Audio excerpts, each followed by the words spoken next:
सखा साक्षात् श्रियः पतिः ब्रह्मण्यश्च शरण्यश्च भगवान सात्वतर सभः। आज मैंने पड़ोसी से बात सुनी। सुदामा जी ने कहा, क्या सुना आपने? आप बता दो। सुशीला ने कहा कि मैंने सुना है कि ननु ब्राह्मण भगवता सखा साक्षात् श्रियपति, साक्षात लक्ष्मी के जो पति हैं द्वारिकाधीश भगवान, वो आपके सखा माने आपके मित्र हैं। और जैसे ही सुशीला ने बात कहा तैसे ही सुदामा जी की आंखें बंद हो गई। भगवान की करुणा का स्मरण किया, भगवान की भक्त वत्सलता का स्मरण किया और अपनी दैन्यता का स्मरण किया और आंखें मस्ती में बंद हो गई। और पुनश्च आंखें खोल करके उन्होंने कहा, देवी आपने जो सुना है वो सही सुना है। फिर सुशीला ने कहा, सरकार मैंने ये भी सुना कि वो ब्रह्मण्यश्च शरण्यश्च, वो ब्राह्मण्य हैं, कोई ब्राह्मण उनकी शरण में जाए, उनका भक्त उनकी शरण में जाए तो उसके सारे दुखों को समाप्त कर देते हैं। सुशीला ने कहा, और जैसे ही कहा तैसे सुदामा जी ने कहा, देवी शायद उनके गुणों को आप नहीं जानती हो। शरण में जाने के बाद तो गए शरण प्रभु राखिए, सब अपराध विसारे, ये अलग विषय है, लेकिन मात्र उनका कोई नाम स्मरण करता रहे तो सर्व दुखेर विनिर्मुक्त्वा, सारे दुखों से मुक्त हो जाता है। और शरण में गए पर तो भगवान इतने दयालु हैं मेरे वो मित्र, मेरे कृष्ण, कि उसको इंद्र का पद भी दे सकते हैं। ऐसे दयालु कृपालु हमारे मित्र द्वारिकाधीश भगवान हैं। अच्छा, सुदामा समझे नहीं कि ये कहना क्या चाहती हैं। सुशीला ने कहा, सरकार अगर वो साक्षात लक्ष्मी के स्वामी हैं और आपके मित्र हैं और जाने वाले के सारे दुखों को समाप्त कर दे जाते हैं, तो मैं एक निवेदन करूं। बोले बताइए। बोले आप उनके यहां जाकर के अपने दुखों को बताओ, अपने कष्ट को बताओ। इसीलिए देखो, सुखदेव स्वामी ने जो आगे श्लोक कहा है उसमें सुशीला को के लिए उन्होंने एक शब्द का प्रयोग किया, दरिद्रा बेप से माना। तो सुशीला के लिए दरिद्रा शब्द का प्रयोग, देखो निर्धन होना और दरिद्र होना ये दोनों अलग अलग चीजें हैं। सुदामा जी निर्धन तो हैं लेकिन वो दरिद्र नहीं है। और सुशीला के लिए शब्द प्रयोग किया, क्यों? इसलिए सुशीला कह रही है, जाकर के आप उनसे कहो, अगर वो द्वारिकाधीश हैं, अगर वो लक्ष्मीपति हैं, तो वो लक्ष्मीपति हैं तो कम से कम हमारे सारे दुखों को समाप्त तो कर दें। सुशीला की बात को सुनकर के सुदामा जी ने कहा, देवी क्या तुम्हें भोजन नहीं मिल रहा है? क्या तुम्हें जल नहीं मिल रहा है? क्या तुम्हारा जीवन धारण नहीं हो रहा है? क्या तुम्हें रहने के लिए छप्पर नहीं है? और अगर ये सब है और अगर तुम भगवत भजन परायण हो, अगर तुमने अपने जीवन को समर्पण में रखा है, तो फिर ऐसा तुम्हें नहीं कहना चाहिए।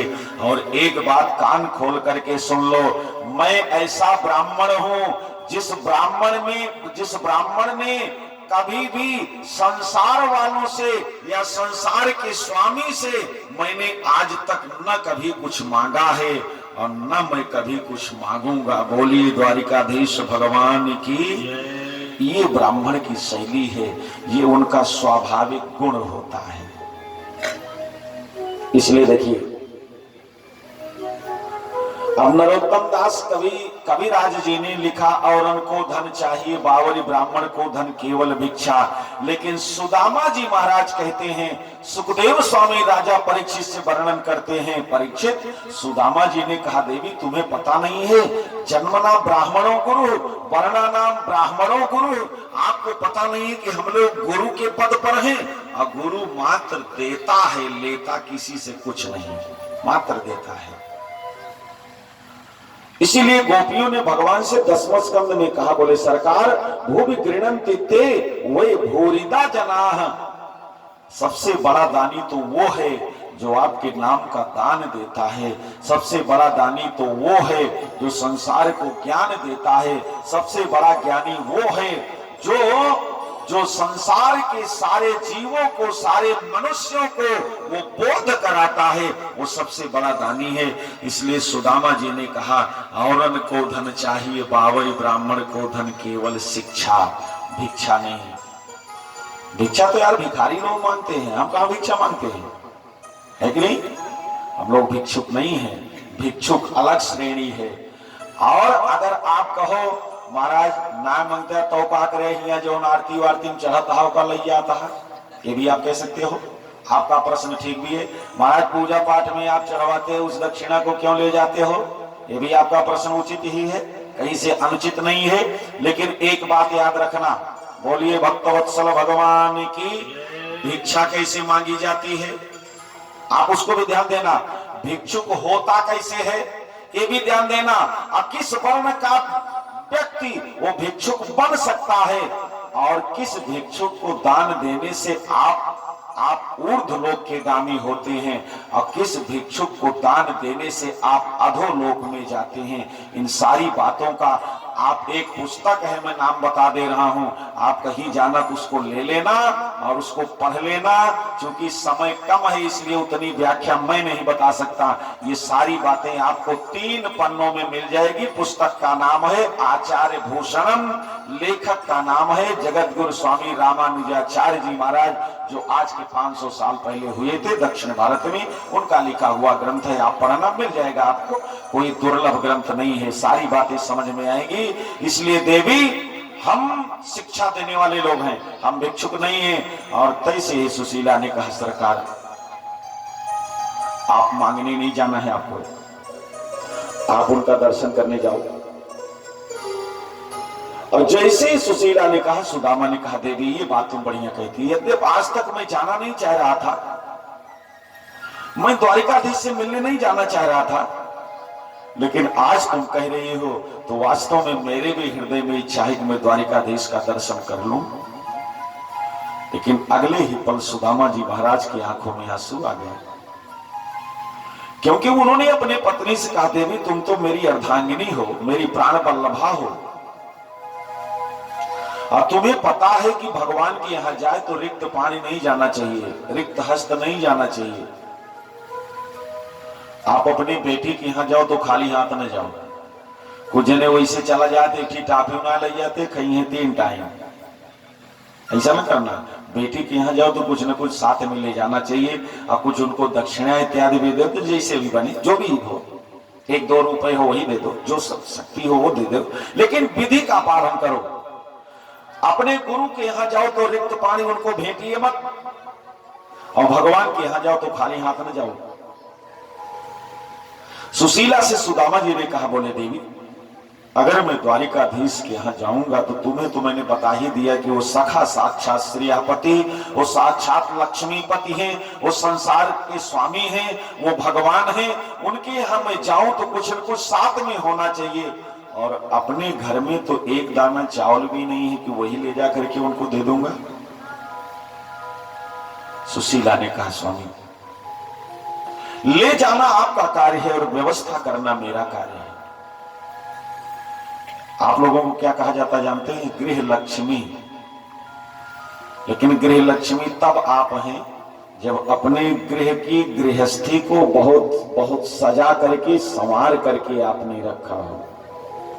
और जो दिन भर में 3 दाएं मैगी और चाटे चौराहा पर से आवता है, भोजन तुम्हें बनवाइन के ना, कौन गृहस्थी समझे है? इसलिए उन सारी बातों से आपको बचना चाहिए, क्योंकि आपके द्वारा ही संस्कार आता है, आपके द्वारा ही शिक्षा आता है, आपके ही द्वारा सुंदर मनोभाव होते हैं, आपके द्वारा ही सात्विकता आती है। इसलिए इन बातों पर ध्यान देना। भले ही मेरी बातें कड़वी लगे, लेकिन उन बातों पर अपने आप विचार कर लेना, आपको अच्छा लगेगा।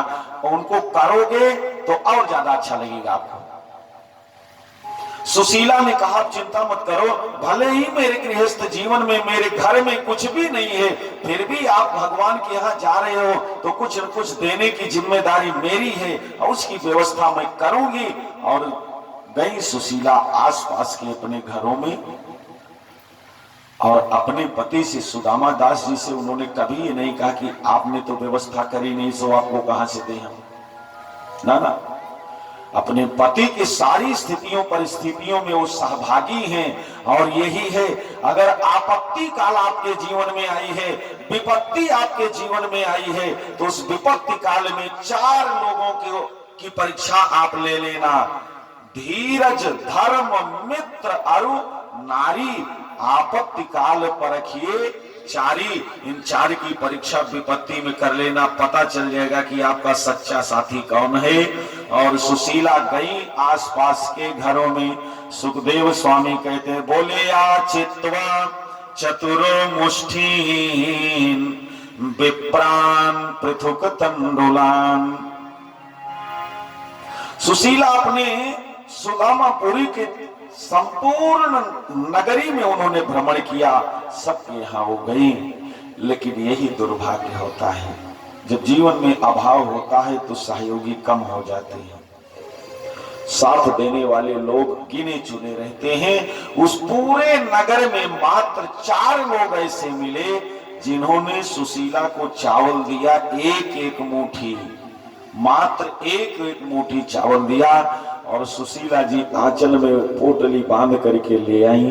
अच्छा, 4 घरों का चावल है तो अलग अलग वैरायटी का भी होगा।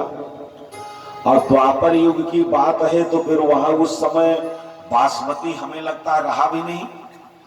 अब जब आज की 20-25 साल पहले बगरी और मुटुनी होती रही है कि नहीं, तो अब नहीं होती है, या होती है तो आज ये सब जो नौजवान लोग हैं हाई स्कूल और इंटर वाले ये सब जानते नहीं बगरी क्या होती है, उसका रंग कैसा होता है, खाने में कैसा होता है ना। तो द्वापर की बात है। अब वो चावल कैसा रहा होगा, वो भी 4 घरों का है, वो भी अलग अलग क्वालिटी का है, और सबको एक में मिला लिया। और रखने के लिए कोई पात्र भी नहीं, आंचल में ही उसको बांध करके लाई। और उन्होंने कहा, स्वामी ये चावल मिला है, इसको आप ले जाओ, द्वारिकाधीश भगवान को देना। सुदामा जी ने कहा, किसमें दोगी इसको? और तैसे महाराज कमाल हो गया। चैल खंडेन तान बद्धवा, चैल माने साड़ी, साड़ी के आंचल वाले भाग को उन्होंने फाड़ दिया। और जैसे ही फाड़ना चाहा तैसे सुदामा जी ने कहा, बोले देवी ऐसा न करो, क्योंकि तुम्हारे शरीर को ढकने की व्यवस्था ये मेरी जिम्मेदारी है, और मेरे पास इतनी सामर्थ्य नहीं, इतनी शक्ति नहीं है, इसको मत फाड़ो। सुशीला ने कहा, सरकार ये शरीर हमारी अगर ये छोटा सा टुकड़ा नहीं भी होगा तो भी ढक जाएगी, आप चिंता मत करो, मैं आपसे कोई शिकायत नहीं करूंगी। लेकिन मेरे वस्त्र का ये अंश अगर भगवान के कार्य में लग गया, उनके लिए आप चावल ले जा रहे हो, और मेरे इस आंचल में, इस साड़ी के आंचल वाले टुकड़े में अगर भगवान के लिए ये चावल बंद करके पहुंच गया, और ये मेरे साड़ी का टुकड़ा अगर भगवान के हाथों का स्पर्श कर गया, तो मैं अपने जीवन को भी, इस साड़ी के टुकड़े को भी, और आपके उस धन को भी धन्य मांगूंगी जिस धन से आपने ये वस्त्र लाया, और इस वस्त्र के इस टुकड़े को जो भगवान के हाथ में पहुंच गया, और अपने को भी धन्य मानूंगी कि भगवान के लिए मैंने इस वस्त्र का मोह नहीं किया, उनके लिए मैंने इसको फाड़ दिया। इसलिए भगवान के लिए अगर आवश्यकता पड़े तो हमारे जीवन में अगर कुछ है तो इसे समर्पित कर दिया जाए। जिस समय भगवान की उंगली में चोट लग गई, वहां बड़े बड़े संत महात्मा थे, बड़े बड़े ब्रह्मर्षि, देवर्षि, सुरर्षि, महर्षि सब बैठे हुए थे। 16,108 रानियां भी थी। सब दौड़ दौड़ करके और कपड़ा खोजने लग गई, पुराना कपड़ा मिल जाए जल्दी से भगवान की उंगली में बांध दूं। और वहीं बगल में द्रौपदी बैठी हुई थी, अंतर देख लेना। अब द्रौपदी दौड़ करके भगवान के पास पहुंची और अपने साड़ी के एक किनारे को फाड़ा और फाड़ करके जैसे ही भगवान की उंगली में बांधने लग गई, तैसे कन्हैया ने कहा, द्रौपदी इस नई नवेली साड़ी को, बढ़िया सुंदर साड़ी को फाड़ करके खराब कर दे रही हो। सारे लोग दौड़ रहे हैं, भी कोई कपड़ा लाएगा बांध देगा। लेकिन द्रौपदी ने कहा, सरकार ये मेरा जो वस्त्र है, इस वस्त्र की प्रधानता नहीं है, तुम्हारी उंगली में जो बहने वाला खून है उसे मैं सहन नहीं कर सकती। इस वस्त्र का क्या महत्व है? आज है कल पुराना हो जाएगा, परसों को जीर्ण हो जाएगा, नरसों को फेंक दिया जाएगा, और उसके 4 दिन बाद ये सड़ जाएगा, और उसके 4 दिन बाद ये मिट्टी हो जाएगा। लेकिन द्वारिकाधीश, आपकी उंगली से जो रक्त बह रहा है उसकी भरपाई नहीं हो पाएगी। इसलिए रो करके द्रौपदी ने कह दिया कि प्यारे घनश्याम, यदि काम आवे आपके, तो काढ़ दूं नसों को, ये तो रेशम के धागे हैं, धागे भी सामान्य, इन्हें दुर्लभ बखाने कौन। ये न तो दुल्हन के जोड़े, न तो दूल्हा के पागे हैं। मैंने कहा फाड़े चीर, और रक्त देखी इन्हें हुई पीर। ये धागे हो के अधीर, स्वयं चीर छोड़ी भागे हैं। और वे धागे हैं अभागे, जो कि बढ़े नहीं आगे। भाग्य वो नहीं के जागे, जो तोरी उंगली में लागे हैं। कन्हैया, इसलिए इन साड़ी का, इस वस्त्र का कोई महत्व नहीं है। और भगवान रो पड़े। उन्होंने कहा, द्रौपदी समय आने पर सहस्र गुण मुत्सृष्टुम आदत्ते हिरसम रवि, जो ये वस्त्र का किनारा टुकड़ा तुमने मुझे समर्पित किया है, समय आने पर 1000 गुना बढ़ा करके वापस कर दूंगा। आवाज जब दुशासन खींचने लग गया, अरे महाराज खींचने लग गया, 5 पतियों को बुलाया, गुरुदेव भगवान द्रोणाचार्य को, तानी कर्ण को, कृपाचार्य को, और अंत में उन्होंने पितामह भीष्म को भी बुलाया। और जब कोई वहां पर उठा नहीं द्रौपदी को बचाने के लिए, अरे तो महाराज द्रौपदी को बात याद आ गई। और द्रौपदी ने कह दिया, कन्हैया अगर आज आकर के तुम मेरी लज्जा को नहीं बचाओगे, तो याद रखना एक ही प्रद्युम्न तुम्हारे जीवन में नहीं होंगे, एक ही बेटा तुमको नहीं होगा, तुम्हारे बहुत सारे बेटे होंगे। और तुम मुझे बुलाओगे कि बेटा हुआ है, आकर काजल लगा दो। याद रखना द्वारिकाधीश में कभी तुम्हारे दरवाजे पर नहीं आऊंगी। और माघ के महीने में जब तुम मेरे यहाँ बहन के यहाँ खिचड़ी लेकर के आओगे, तुम्हारी गठरी पड़ी रहेगी, सड़ जाएगी, लेकिन तुम्हारी लाई हुई गठरी को मैं खोलूंगी नहीं। याद रखना, तुमको रक्षा बांधने के लिए जो बहनें ताल में जरई लगाती हैं, और जरई लगा दूंगी, वो सूख जाएगी, लेकिन तुम्हें रक्षा बांधने नहीं आऊंगी, क्योंकि आज मेरी रक्षा तुम नहीं कर सकते हो। और तैसे ही महाराज भगवान की आभा बोल पड़ी। और भगवान ने कहा, क्यों परेशान हो रही हो? तुम्हारे लिए मैं सारी द्वारिका दे दूंगा, एक फटी धोती के लिए तुम परेशान हो रही हो? सारी द्वारिका तुम्हें समर्पित कर दूंगा। द्रौपदी चिंता मत करना, अगर तब भी कम पड़ जाएगा तो बैकुंठ से मैं साड़ियों का ढेर बुला लूंगा। और एक दुशासन नहीं, हजारों दुशासन अगर तुम्हारे साड़ी को खींचेंगे तो भी तुम्हारा बाल बांका नहीं होगा। चिंता मत करना, ये भगवान का व्रत है, ये उनकी प्रतिज्ञा है, ये उनका खेल है, ये उनकी लीला है, और ये उनकी परंपरा है। इसलिए जब भगवान के कार्य को आप देखो और वहां आपके द्वारा कुछ संभव हो तो वहां कर देना चाहिए। समय आने पर वो आपको मिल जाएगा। आप विचार करना, किया गया जब, किया गया तप, दिया गया दान, ये समय आने पर अंकुरित होता है। हो सकता है आज अंकुरित ना हो, लेकिन समय आने पर, जैसे देखिए गेहूं आप मड़ाई करते हो, गेहूं भूसा आप ले जाते हो, और जहां गेहूं की मड़ाई आपने किया वहां बहुत सारा गेहूं का दाना गिरा हुआ है प्रिंसिपल साहब, और पूरी गर्मी बीत गई, मई बीता, जून भी बीत गया, और उसके बाद बरसात हुई, और जब बरसात हुई तो 2 महीने वो गेहूं वहीं पड़ा रहा, लेकिन जब बरसात हुई तो वो गेहूं अंकुरित हो गया। जैसे वैसे किया गया तप, किया गया जप, दिया गया दान और किया गया सत्कर्म, में समय आने पर अंकुरित हो जाता है।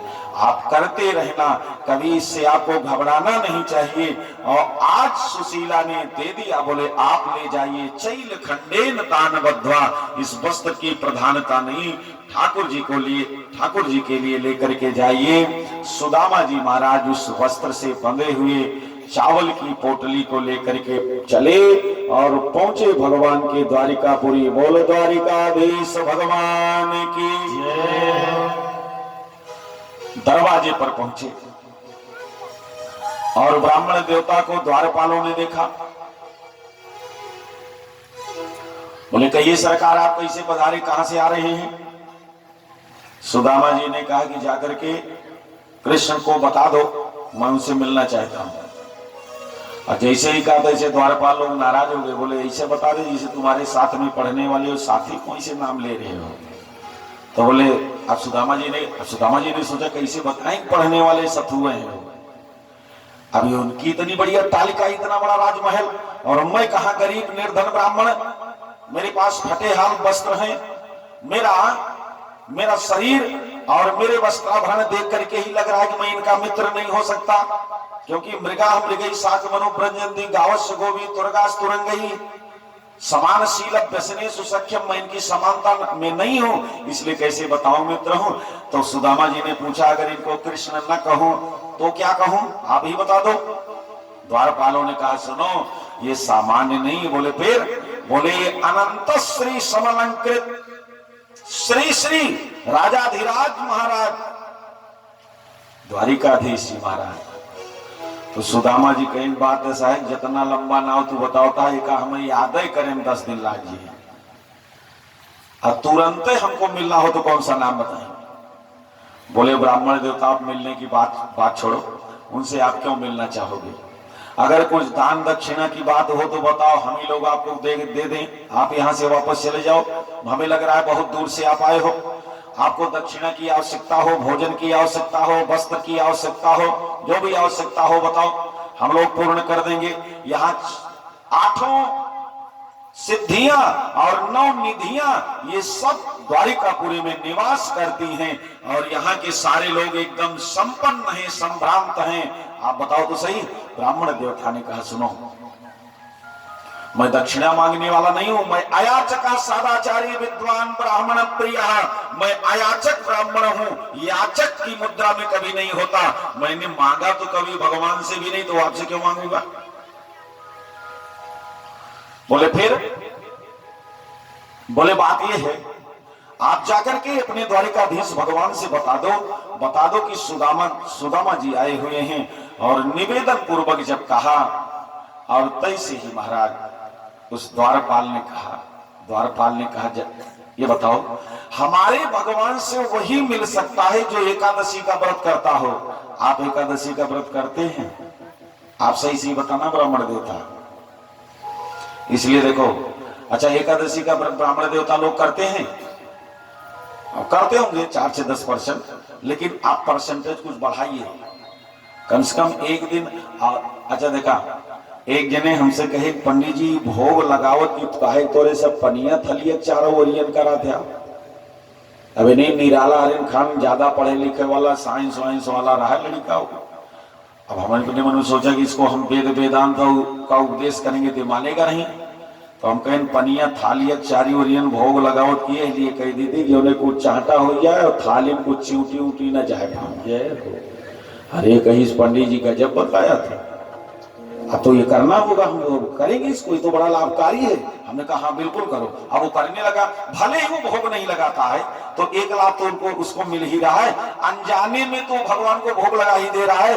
वैसे ही भले ही आप श्रद्धा से एकादशी न रहो, आप नास्तिकता से रहो, ये सोच लो कि एक दिन अन्न हम नहीं खाएंगे तो अंदर में जो पेट में मशीन है वो आराम पा जाएगी, थोड़ा सा और दिनों तक वो स्वस्थ रखेगी हमको। यही मान करके आप व्रत कर लो। ब्राह्मण देवता व्रत करते हैं एकादशी, और तय से ही सुदामा जी के महाराज सुदामा दास जी महाराज के नेत्रों से अजस्र अश्रुधारा प्रवाहित होने लग गई और एक तक भगवान द्वारिकाधीश के उस दरवाजे को देखते रहे जिस दरवाजे से भगवान पधारते हैं। और फिर हाथ जोड़कर के द्वारपाल से कहा, भैया जाकर के भगवान से अपने कह देना, द्वारिकाधीश से कह देना, जो ब्राह्मण तुमसे मिलने के लिए आया हुआ है वो एक दिन एकादशी नहीं करता है। बोले फिर? बोले उससे कह देना कि उसके लिए तो डेली एकादशी ही है, नित्य उसकी एकादशी है, क्योंकि हमारे यहाँ कुछ खाने को है ही नहीं है, हमको कुछ खाने को मिलता ही नहीं है, तो हमारे लिए समझ लो कि सब दिन एकादशी है। जाओ बता दो उनसे। सुदामा जी आए हुए हैं और जैसे ही वो द्वारपाल गया, भगवान लक्ष्मी जी से सेवित, रुक्मिणी इत्यादि से सेवित थे, अष्टपट रानियों के साथ 16,108 रानियां भगवान को छत्र चमरादि से सेवा कर रही हैं, भगवान के पैर दबा रही हैं, बढ़िया सुंदर सुगंधित जल पिला रही हैं, खूब बढ़िया बढ़िया सुंदर सुंदर लोरिया गा रही हैं, भगवान का गुणगान कर रही हैं और भगवान हंसते मुस्कुराते हुए सबको आनंद दे रहे हैं। और उसी समय द्वारपाल पहुंचा, दूर से ही मस्तक झुकाया और उसने कहा, द्वारिकाधीश सरकार, एक आपके भक्त आए हुए हैं, वो आपसे मिलना चाहते हैं। भगवान ने कहा, उन भक्तराज का नाम पूछ करके आओ। बोले सरकार पूछा हमने और वो अपना नाम सुदामा जी महाराज बता रहे हैं। और जैसे ही भगवान के कानों में पड़ा सुदामा नाम, और तैसे ही भगवान अचानक घबरा करके, हैरान परेशान होकर के एकाएक बहुत जल्दी से त्वरित गति में, शीघ्रता में तुरंत उन्होंने सैया छोड़ दिया और उनका पदत्राण कहाँ है और उनका पीतांबर कहाँ गिर पड़ा है, मुकुट लगा है कि नहीं लगा है और कट पर पीतांबर धारण है कि नहीं है, जैसे उनको कुछ पता ही न रहा और तुरंत भगवान वहां से भाग पड़े। सुखदेव स्वामी राजा परीक्षित से कहते हैं, परीक्षित, ऐसा दयालु कृपालु भगवान कहीं पर नहीं दिखाई पड़ता जैसा भागवत में है, जैसा सनातन धर्म में है। सुदामा जी के लिए जो इतनी आतुरता व्याकुलता लेकर के दौड़ पड़े, ऐसा दयालु कृपालु भगवान इस ब्रह्मांड में और कोई दूसरा नहीं है। इसलिए कमवा दयालु शरणम ब्रजेम, ऐसा कौन दयालु है जिसकी शरण में हम जाएं। इसलिए भगवान दौड़े पीछे पीछे, रुक्मिणी इत्यादि भी जा रही हैं, सब परेशान हो रहे हैं कि आखिर बात क्या है, ये आया कौन है और इसका महत्व क्या है, भगवान से इसका क्या संबंध है। भगवान इसके लिए ऐसे व्याकुल होकर के और बहुत तेजी से दौड़ते हुए चले जा रहे हैं। सुदामा जी महाराज दरवाजे में खड़े हैं, पता नहीं द्वारिकाधीश भगवान आएंगे कि नहीं आएंगे। वो तो बाल्य अवस्था में हमारे मित्र थे, वहां हमने अपराध भी कर दिया था, भगवान से चुरा करके छिपा करके मैंने चना भी खा लिया था। मैं तो जैसे था वैसे रह गया। वो दीन बंधु हैं जरूर, कृपा सिंधु हैं जरूर, भक्त वत्सल हैं जरूर, लेकिन मेरे अपराध इतने हैं कि उनकी भक्त वत्सलता मेरे ऊपर लागू होगी कि नहीं। सोच रहे हैं इतने में ही भगवान 12 दरी को पार करते हुए, 7 आंगन को पार करते हुए और बहुत तेजी से भगवान दौड़ते हुए मुख्य द्वार पर खड़े हुए सुदामा जी महाराज के सामने पहुंच गए। सुदामा जी महाराज भगवान को आते हुए देखा। सुखदेव जी महाराज को भागवत जी में 2 स्थानों पर समाधि लगने लग गई। एक तो जब भगवान ने जब पूतना को परम गति दिया, और दूसरा जब भगवान सुदामा जी के लिए दौड़ पड़े नंगे पांव। सुदामा जी महाराज सोच रहे हैं ठाकुर जी पता नहीं मुझे गले से लगाएंगे कि नहीं, जैसे बाल्यावस्था में हमसे स्नेह करते थे करेंगे कि नहीं। और भगवान कुछ दूरी पर रुक गए, संपूर्ण रूप से सुदामा जी को नख से सिर तक देखा। सुदामा जी महाराज अभी भी संशय में है कि हमें लगता है मुझे पहचान नहीं रहा है। सुदामा जी ने कहा, लाला तुम पहचानोगे नहीं कोई बात नहीं, लेकिन मैं भी ऐसा भक्त हूं तुम्हारा कि मैं कभी तुमसे याचना नहीं कर सकता। मैं भी कभी तुम्हें बताऊंगा नहीं, मैं बड़ा निर्धन हो गया हूं, मैं बड़ा अभाव में जी रहा हूं, मैं तुमसे कह नहीं सकता और मैं तुमसे याचना करूंगा। भगवान अचानक से संपूर्ण रूप से देखने के बाद दौड़ पड़े और सुदामा जी को हृदय से लगा करके भगवान इतनी करुणा बरसाए, इतनी करुणा बरसाए भगवान। सुदामा जी भाव विभोर हो गए और भगवान ने कहा, मित्र, भले ही हम आपस में मित्र हैं लेकिन आप ब्राह्मण देवता हो। भगवान ने पांव पकड़ लिए। ध्यान गते भगवते रुरोध प्रेम बिहवला, प्रेम में बिहवल हो करके भगवान इतना रोए सुदामा जी के पांव को देख करके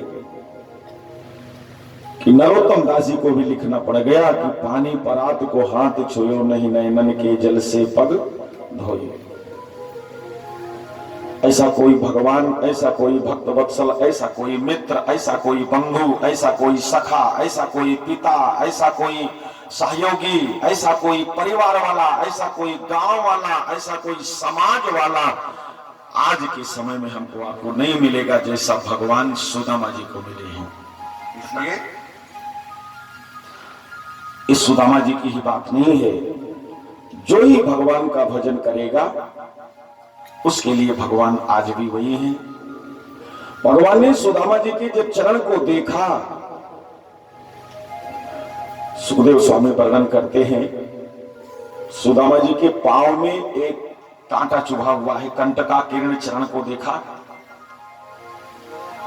विश्वास आपको नहीं होगा, आप भागवत जी को पढ़ना, सुदामा जी के सुंदर चरित्र को। भगवान ने उस कांटे को निकालना चाहा लेकिन नहीं निकला कांटा। भगवान ने सुदामा जी के चरण के तालुओं में उस लगे हुए कांटे को निकालने के लिए अपने मुख के दांत का प्रयोग किया और उस दांत से उस कांटे को पकड़ करके निकाला है। आप बताओ ऐसा कोई मिलेगा? इसलिए शास्त्रों में भगवान के जिस स्वरूप का, उनके जिस स्वभाव का वर्णन किया गया है, वास्तव में जब आप अनुभूति करोगे, एकांत चिंतन करोगे, शास्त्राध्ययन करोगे, तो आपको कपोल कल्पना नहीं लगेगा। बहुत सारी घटनाएं, बहुत सारे ऐसे प्रसंग आपके अपने जीवन में मिलेंगे जहां पर भगवान प्रत्यक्ष आपका सहयोग करते हैं और ऐसा आपको लगता है जैसे मेरा कोई अपना आकर के सहयोग कर गया, लेकिन उसके लिए आपको भी समर्पण की आवश्यकता है, आपको भक्ति की आवश्यकता है। और भगवान ने सुदामा जी के चरणों में लगे हुए कांटे को निकाला, आंसुओं से उनके पैर को धो दिया। परीक्षित जी महाराज सुखदेव स्वामी से प्रश्न करते हैं, सरकार, बिना महत पाद रजोभिषेकम महापुरुषों के चरण के रज को लेना चाहिए, भगवान ने आंसुओं से उनके पैर को धो दिया, ये तो नहीं होना चाहिए। सुखदेव स्वामी ने राजा परीक्षित से कहा, परीक्षित बात सुनो, भगवान अपने भक्त के कष्ट को एक क्षण भी नहीं देख सकते। सुदामा जी महाराज बहुत दूर से चल करके पैदल आए हुए हैं, बिना पदत्राण के आए हुए हैं और थके हुए हैं। अगर कोई व्यक्ति तीर्थ यात्रा से आवे, आप सब लोग विचार करना, पहले के समय में जब बूढ़े बुजुर्ग लोग तीर्थ यात्रा करके पैदल आते थे, अयोध्या से, प्रयागराज से, काशी से पैदल चल करके आते थे, पैरों में उनके थकान हो जाती थी, स्वेलिंग भी हो जाती थी, तो घर में पहुंचते थे तो उनकी जो बहुएं होती थी वो क्या करती थी, पानी हल्का गुनगुना करके और हल्का नमक मिला करके और आए हुए तीर्थ यात्रा से आए हुए अपने श्रेष्ठ जनों का चरण धोती थी। तो उससे लाभ ये होता था कि उस गर्म, हल्के गर्म नमकीन पानी से पैर धोने से थकावट भी दूर होती थी और जो चलने से कुछ कांटे लग जाते थे और कुछ भी ऐसा, उससे भी राहत हो जाती थी। जो सोइलिंग हल्की होती थी वो भी ठीक हो जाती थी और बड़ा लाभ होता था। भगवान ने सोचा कि हमारे सुदामा जी पैदल चल करके आए हैं, अगर 16,108 पटरानियों से मैं कहूंगा कि पानी गर्म करके ले आओ, पता नहीं कितना विलंब में ले आवे। इसलिए भगवान अपने भक्त के लिए किसी का आश्रय नहीं लेते, स्वयं भगवान ने व्यवस्था करी और हल्के गर्म नमकीन आंसुओं को इतना बहाया कि सुदामा जी का पांव धुल गया। इसलिए देखो यही भगवान की सत्ता है, उनकी कृपा है। सुदामा जी को जब आंसुओं की आवश्यकता पड़ी तो भगवान इतना रोए कि पानी परात को हाथ छुयो नहीं, नैनन के जल से पर धोए। लेकिन यही भगवान जब रामावतार में थे और राम जी के रूप में थे, राम जी चले जा रहे थे और आगे परा गिद्धपति देखा, वहां पर जटायु को घायल अवस्था में देखा। राघव ने अपने गोद में उठा लिया। रावण के तलवार से जगह जगह पर शरीर घायल हुआ है, व्रण बना हुआ है, घाव बना हुआ है। राम जी ने गोदी में उठा लिया जटायु को। इसने मेरे कार्य के लिए अपना प्राण त्याग कर दिया। और भगवान राम ने उसके चरित्र को याद करके राम जी को रोना आ गया। लेकिन राम जी रोए नहीं। जानते हैं क्यों? इसलिए राम जी नहीं रोए कि जटायु के शरीर में घाव बना हुआ है। अगर मैं रोऊंगा तो ये आंसू जो होते हैं हल्के गर्म होते हैं, नमकीन भी होते हैं, और ये हल्के खारे और गर्म ये आंसू इसके घाव पर अगर गिर पड़ेंगे, एक भी बूंद गिर पड़ेगा तो इसको बहुत दुख होगा। इसलिए राम जी रोए नहीं, बोले लोचन जल रहा लोचन को ना, लोचन जल रहा लोचन को ना, लोचन जल रहा लोचन को ना, लोचन जल रहा लोचन को ना। जैसे कृपण कर सोना, जैसे परम कृपण कर सोना। राम जी को रुदन करने जैसा हो रहा है, लेकिन अपने आंसुओं को आंखों में दबाए रखा कि आंसू गिर न जाए। मेरे कहने का भाव, भगवान ने सुदामा जी से कहा, सुदामा जी हाय महादुख पाए सखा तुम आए इतने न कितने दिन खोए मेरे भाई, आप आज तक आए नहीं आए कोई बात नहीं। आप नित्य मेरी पूजा उपासना करते थे, नित्य मेरा स्मरण करते थे और नित्य मुझसे भक्ति मांगते थे, नित्य मुझसे आध्यात्मिकता मांगते थे, नित्य मुझसे आप अर्थ धर्म काम मोक्ष की कामना करते थे। लेकिन कभी अपनी निर्धनता का जिक्र आपने नहीं किया। आपने मुझसे कभी स्वप्न में भी इसका निरूपण नहीं किया। आपने कभी अपने पूजा पाठ करते समय ध्यान करते